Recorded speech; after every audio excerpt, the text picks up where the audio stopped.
Hello friends, hello naturalists, hello botanists. I'm Miss Erin. Can I get a hi, Miss Erin? All right, my friends, yesterday we talked all about what makes plants so incredible and learned how we are going to be plant scientists or botanists. And we even met some really super villains, superhero, I'm not sure, plants, okay? So we're talking all about plant superpowers, plant superheroes. Really, the thing that makes plants superheroes is that plants are the foundation of the entire food web. They support the entire food web. Imagine all the different living creatures on Earth. Every single thing from teeny tiny ants up to elephants. All of those things have to be supported by plants. And that's because plants do this amazing superpower called photosynthesis. Photosynthesis. I'm gonna link you guys to a really fun photosynthesis song on YouTube that I personally enjoy a whole lot. But basically photosynthesis just means that plants are able to use the sun and turn it into food, okay? No other living thing can do that. None of us can go lay out in the sun. It fills up our bellies and then we feel really full, like we just had a meal, right? No other animals can do that. So plants are the only living thing that can use the sun and turn it into food, which is energy, okay? And I mentioned photosynthesis.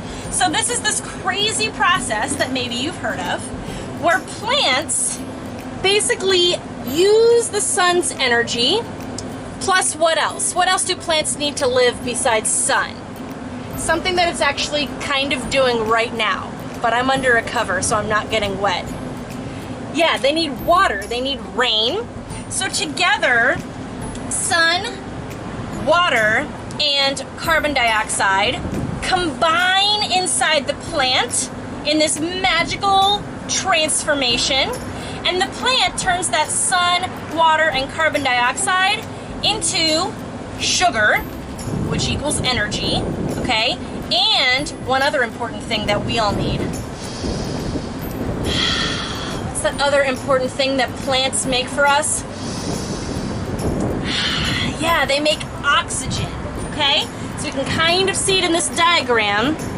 Here's the sun, there's water, there's carbon dioxide, and then it makes oxygen, right? And energy. And energy is the really important part because that energy gets passed on to everything else in the entire world that eats it, okay? So here's what I mean by that. We have the sun, all right, shining down on Earth. The only living thing that can turn that sun's energy into food are our plants. And then what eats plants? Well, lots of things, okay? All of our herbivores, all of our omnivores, maybe a caterpillar, all right? And then that caterpillar gets eaten by a bird, okay? And on the food chain, okay? That's called the food chain. All of these things that are eating and passing energy from one to the next. Now, what would happen to this food chain without our plants? Would the caterpillar be able to survive? No, all right? It needs those plants for its food. So if the caterpillar can't survive, then can our birds survive? No.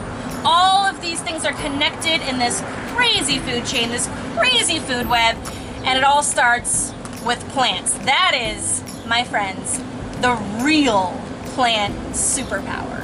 Photosynthesis! Gosh, I wish I could photosynthesize. Maybe instead of blood, I could have chlorophyll, and then turn that chlorophyll into sugar. Gosh, that would be so great. But until I figure that out, we need plants. Okay? So, since that energy is getting passed around to everything else in a certain area, that means that that area is dependent on the plants that live in that place. And And that means that most habitats in the world have plants in them, okay? And that's what allows other animals to live in that habitat. So let's stop right there. Do we know what a habitat is? If plants are the foundation, the bottom, the structure of the habitat that everything else builds on, what is a habitat? Do you know? There's a habitat behind me. We all live in a habitat. Yeah, a habitat is a place where living things live, okay? A place where animals live and they get all the things they need to survive, okay? So we are going to study some different habitats today and see how they rely on plants. And just to prove my point, I want you to first try to think of a habitat in the world, try to think of a kind of place in the world that doesn't have any plants. There aren't very many. Maybe it's a little bit windy up here today, so I'm keeping all my things on clipboards and in my bag so things don't blow away. So give me 1 second. But what about that habitat that's really, really, really, really, really, really, really hot and dry? Do we know what this habitat is called? Yep, this habitat is called a desert. And if you look at this habitat, you don't see very many plants, do you? There's one tiny bush right there. So a habitat like a desert, a lot of times it's too hot or too dry for plants to grow. And this actually feeds into something we were talking about last week when we were learning about birds and migration. Deserts and other areas of the world that are like this might have dry seasons and wet seasons, times of the year when it's drier and hotter and other times of the year when it's wetter. And that is what causes that migration of animals to come in when it's wet and use the plants and then leave when it's too dry and hot. So maybe you can think of a habitat, maybe you can think of a plant that lives in a desert. Can you think of a plant that lives in a desert habitat? How about those prickly ones? They have spines. Yes. So a cactus is a plant that lives in the desert, and where you have plants in the desert, you also have animals. Where you have no plants in the desert, you also don't have any animals. They're the foundation of the food web. So this is a cactus wren, and it will live in a desert in places where there are cactuses, cacti, okay? So that's a really good example of a habitat that doesn't have very many plants, but when it does, you can be sure that there are also animals around. I can think of another habitat that doesn't have very many plants. This habitat is kind of the opposite of the desert. Instead of being really hot, it's really cold. Oh, did you see it? Did I give it away? It's really cold and frozen. It actually is also really dry sometimes too. A place like Antarctica. So Antarctica is also a desert. A desert just means it gets very little rain. So Antarctica also gets very little precipitation. Precipitation is a big word for rain, snow, sleet. So Antarctica is also a really harsh place for things to survive, right? Not many plants can withstand the harsh cold of the Antarctic.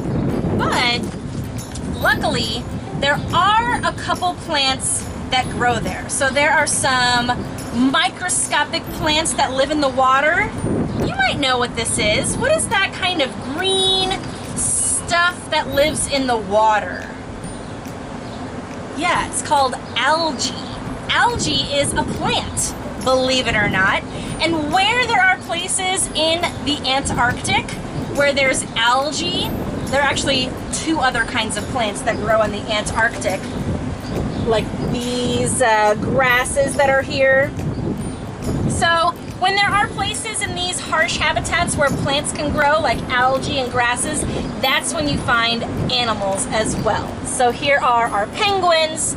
They're in Antarctica, but only in the places that have plants. So plants offer this amazing superpower called photosynthesis. Without it, nothing else could survive. Here's a very important question before we move on to our activity. Are people part of the food web?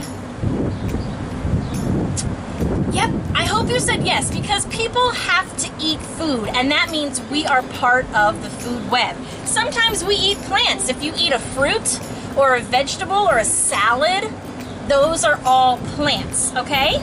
But then we also maybe eat animals. Those animals also eat plants, right?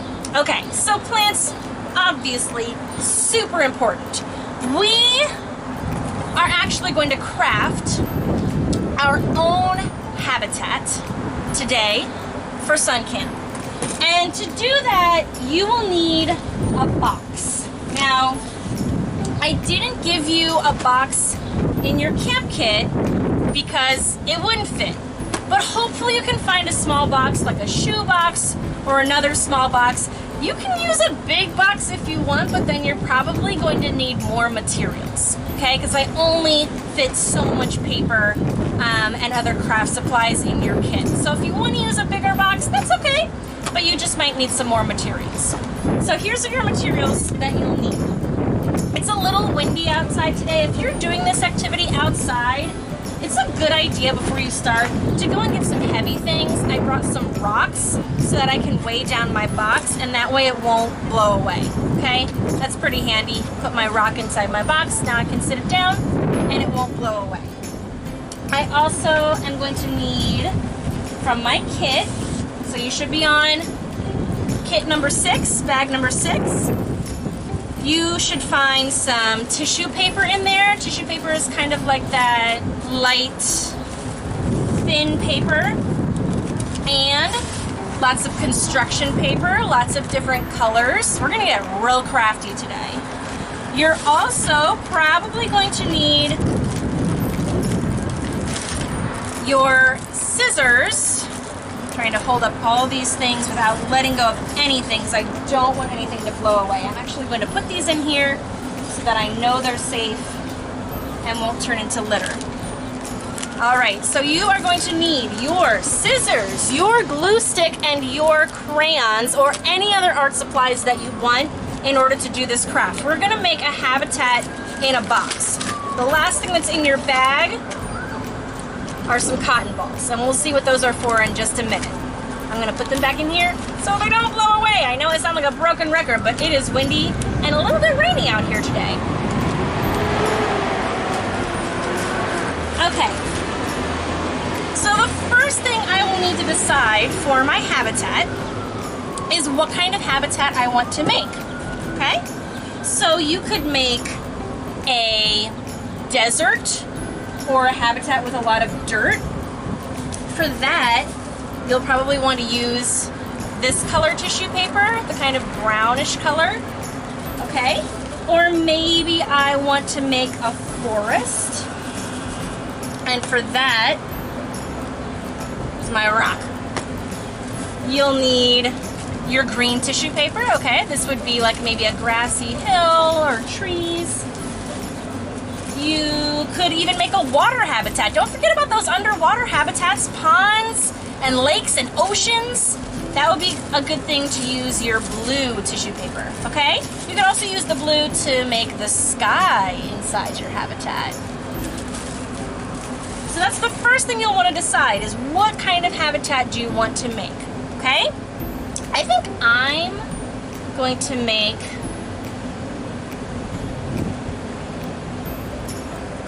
let's see. I think I want my habitat to be like Patterson Park.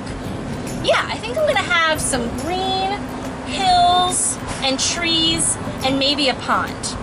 Okay, well try not to take too long because mostly you're gonna wanna do this and you don't really need to see me making mine. I wish I could see you making yours. I just kind of wanna start you off with the basics and then you could take off and use all of your creativity and be as creative as you want.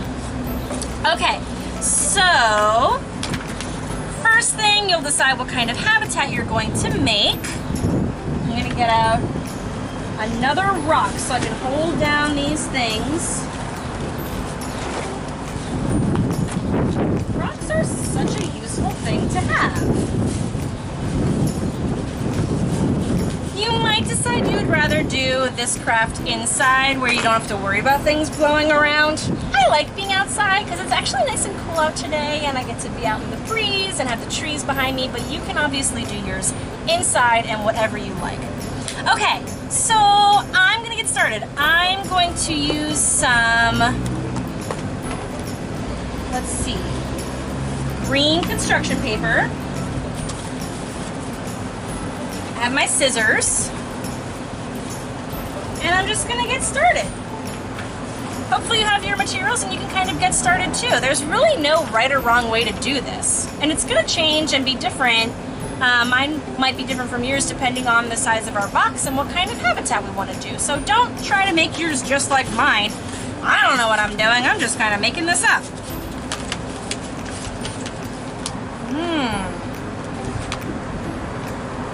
Okay. That seems good. All right.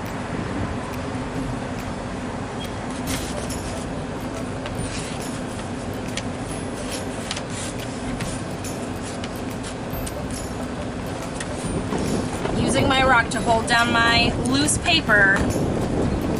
Now I'm going to get my glue stick.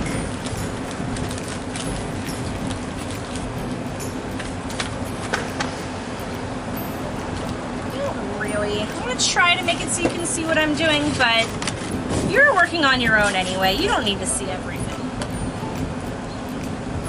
All right, I'm going to get my glue stick so that I can glue my paper to the sides of my box.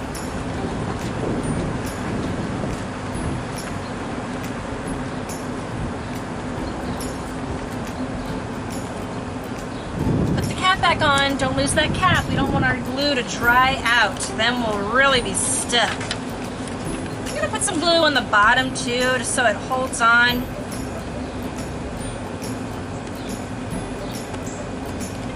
Each of you should have your own glue stick, so if you keep track of it, keep it organized, keep your materials handy, then you'll have what you need.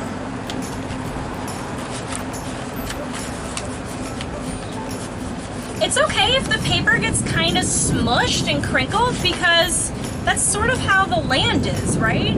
It's not perfectly flat.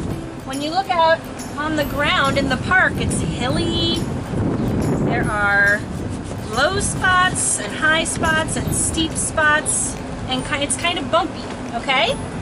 So there I have one side. There's kind of a hill going up. What if I put the pagoda at the top? Oh, that's such a good idea, Erin. Thanks. Yeah, I know. Okay. Are you working too? I hope you're working along with me. I don't want you to just watch me doing mine. I want you to be doing yours right now. All right. I'm going to put the pond in here, so I need some blue color. I'm trying to use my construction paper first before my tissue paper, because I can use the tissue paper for other things. Like I could crinkle it up to make trees or rocks. So that's why I'm using my construction paper first.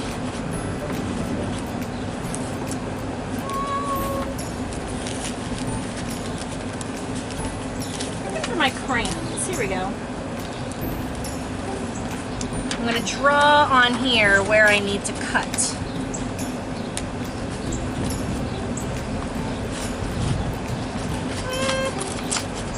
A little bigger.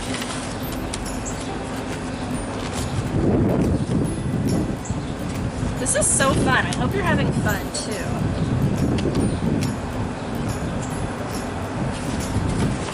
Okay. I messed up when I drew my pond a little too small at first, so I made it bigger, but it's okay. I'll just turn that line into like waves or ripples in the water or something. There's no such thing as a mistake when it comes to this activity. You just kind of roll with it and keep going. All right, I'm going to put this paper back into my bag so it doesn't blow away. I know, I've said it 100 times. I'm getting a little bit rained on right now, but it feels good. I know this summer might be kind of weird. We can't go to the pool every day like we want to, so sometimes if it's safe to go out in the rain, it feels really nice.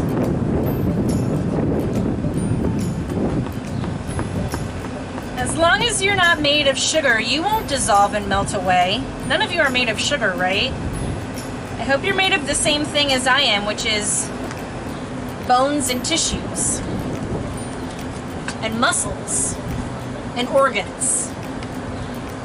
Okay. All right, so it's starting to take shape. See that? I've got my green hill and my blue pond. All right, I'm gonna use my crayon, I think, to draw some more ripples on the edge of the pond. Good idea.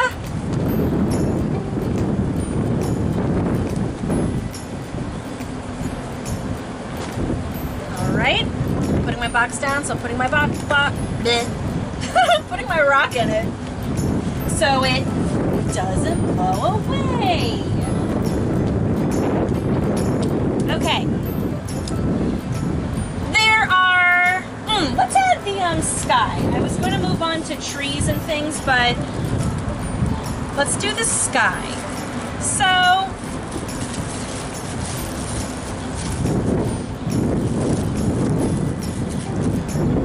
I think I'm going to kind of tear my tissue paper, all right? You can use your scissors if you want, but I think that kind of torn, natural look will look nice, right? Yeah. Okay. So I want to put the sky kind of over on this side of the box. It's not covered yet. Oh, yeah. All right, well, I'll put it as far as I can, and then I can add more. Gosh, it's so breezy. I'm worried my tissue or my glue stick cap is gonna fly away. Okay, put some glue in here. The tissue paper will stick really easily because it's so light and thin. So you don't need a ton of glue. I know some of y'all are glue crazy. I've seen you before using all that glue.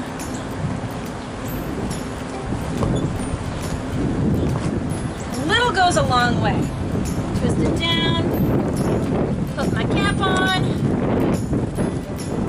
Can you see how it it'll be okay. As long as my camera doesn't fall over. Oh my goodness. Okay, that would actually be kind of funny though, right?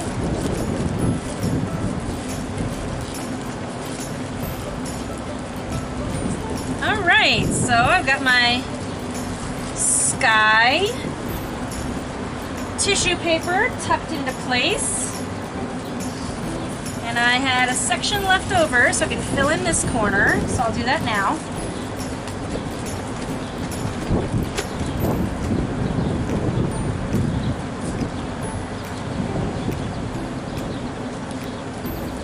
Photosynthesis. Photosynthesis. You can kind of eyeball measure it a little bit. Tear off the piece that I need. Put the other part in my bag so it doesn't blow away. Okay, so now I have all the walls and the inside of my box covered. And now I can start to add some different things. Ooh, you know what the first thing I'm gonna do? I have this section left over from cutting out my pond. I'm gonna make some grass. Get creative, y'all. Don't throw anything away. So I'm using my scissors. You see what I'm doing? I'm like cutting little strips.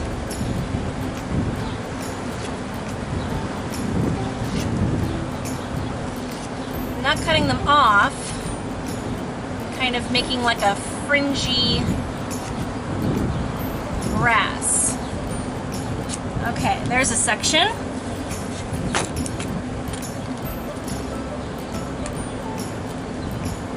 I'm gonna put glue on the bottom.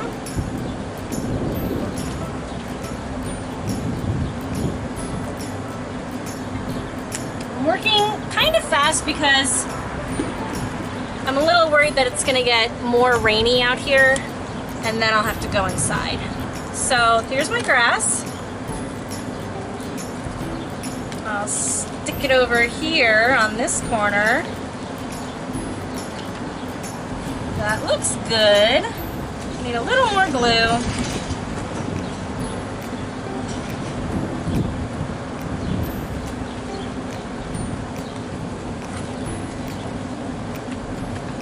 Okay, so now I have some grass. You see that in the corner? Ooh, it's blowing in the wind. Nice.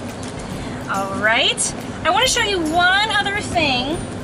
Well, at least one other thing. Probably more than one other thing. So your tissue paper can also get turned into trees if you tear off a piece. We definitely want to add plants, right? Because without plants, you won't be able to have any other animals. So I'm gonna kind of ball up, so sorry I did that too fast. I have my little piece of tissue paper. I'm just like balling it up into a little ball. So it looks kind of like a little bush or a tree. And I can just glue that onto the side, okay? So I have little tissue paper bushes. Okay, I said one other thing, but I was lying. I actually have a couple other things. So we didn't use your cotton balls yet. Have you guessed what they could be?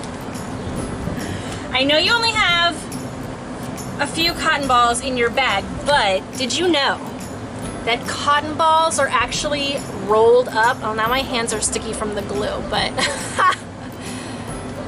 if you kind of pull it apart, you can sort of unroll it and unravel it and make it much bigger. And now what does that kind of look like? Clouds! Or if you made an ocean, maybe this could be like the crest of the waves on the shore. That's an idea. All right, so I'm gonna glue this onto my sky. Now, friends, here's a pro tip for you. Don't try to put the glue on the cotton ball. That's just gonna turn into like a kind of a sticky mess. Put the glue where you want your cloud to go. Cap on, and then I'm going to stick it onto the glue. Okay, so I just put my glue right there. See it? Stick it on. It's trying to stick to my fingers because my fingers have sticky glue on them. All right, there you go. Now I have a cloud. Yay! Cool. All right. Keep going. If you decided to make a desert, then you'll probably want to cut some cacti, some cactuses out of your paper. A good idea might be to draw it on first. So I made like a park habitat. Probably a cactus isn't going to grow there, right? It's not adapted to live there. But if I made a desert, maybe I would want to draw a cactus like this and then cut it out and glue that in there. That would be a great idea. So keep adding more details.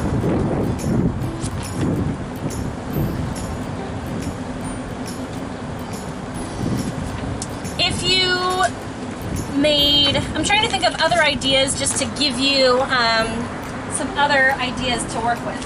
So if you made a desert, maybe this color would be the ground. Maybe you could even like bunch it up and that could be like a sand dune, okay? It's all up to your creativity. Maybe you made a mountain and you have, let's see, isn't there some like, yeah, there's like black construction paper. You could make a mountain. You could put one of those cotton balls at the top for the snow. You could make it entirely like Arctic or Antarctic. You could use the blue as water, and you have a piece of white construction paper, right? This could be the snow on the ground, and then you could use your cotton balls as little snowballs. That's a great idea.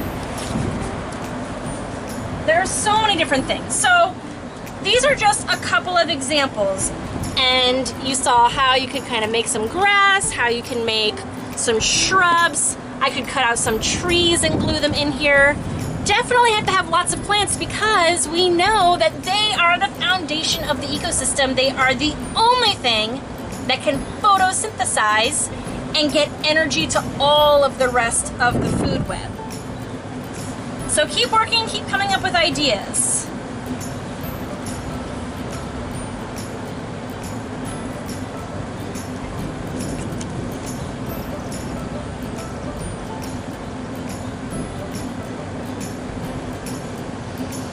Okay, so some last things that I want to share before we end our time for today is that once you're done with your box habitat, you've put in all of your paper and craft supplies, you could add some natural elements from the outdoors. So if it's safe and you're with a buddy or a grown-up, you can walk somewhere outside and maybe find some dead grass or dead leaves on the ground or pebbles or sand or pine cones, and you can pick those up and put them into your shoebox habitat. That would start to make it look really natural. If there were some sticks on the shore here or some dead grass, that would look really, really awesome. Just make sure you're only picking things up off the ground, right? You're only getting dead things that are already on the ground. We definitely don't want to pull living leaves off of living trees or pull living flowers or grass out from the ground. Why do you think that is? We talked a lot about it today. Yeah, so all of those living trees and plants and flowers, they are all supporting the rest of the food web. And if we remove those leaves or flowers, that's food for a caterpillar or a bird or any other kind of animal, a pollinator. Yesterday we talked about pollinators coming to flowers. We want to make sure those things stay in their habitat so that the other members of the food web can come to them and eat them and use them, right? So we're only picking up dead things from the ground, all right? So once you're finished your shoebox habitat, then the follow-up activity for today is just play with it and have as much fun as you want. So I brought some animals from my shoebox habitat. I have a ladybug. Gonna put it over here on the ground. Let's see what else I have. Ooh, a caterpillar. So maybe the caterpillar is over here in the bushes.